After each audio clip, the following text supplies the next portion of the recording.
Grace and peace. I am Pastor Renee Teague, the pastor of Enon United Methodist Church, and today I'd like to share with you a text from the lectionary for this week. Jonah, the book of Jonah, chapter 3, verse 10 through chapter 4, verse 11. For a little background, Jonah was called of God to go and prophesy to the people in the city of Tarshish and tell them that they were sinning and that God was going to smite them.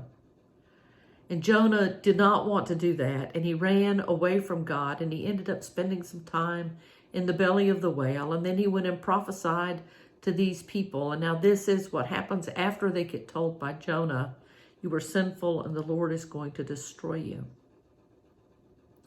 When God saw what they did, how they turned from their evil ways, God changed his mind about the calamity that he had said he would bring upon them, and he did not do it.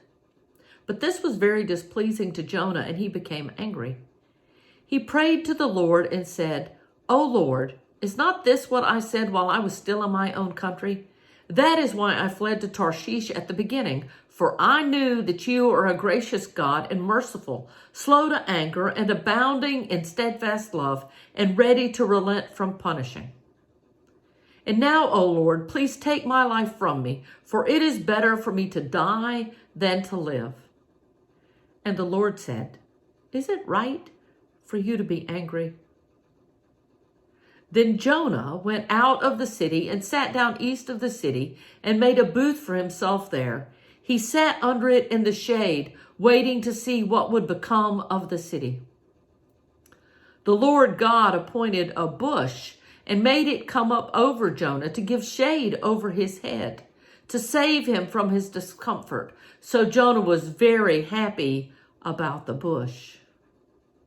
But when dawn came up the next day, God appointed a worm that attacked the bush so that it withered.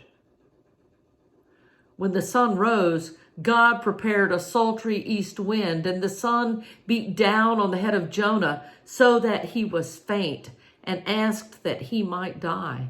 He said, "It is better for me to die than to live." But God said to Jonah, "Is it right for you to be angry about the bush?" And he said, "Yes, angry enough to die."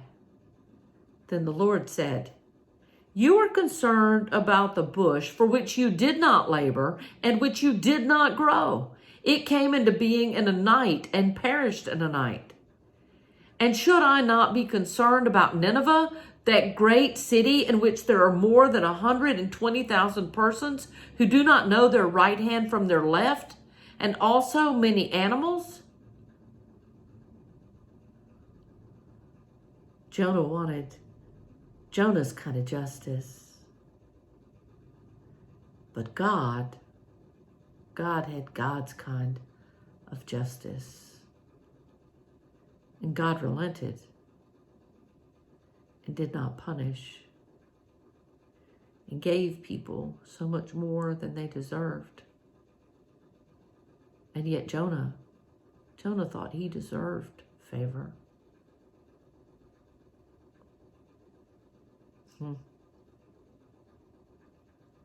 It's worth thinking about today. Amen.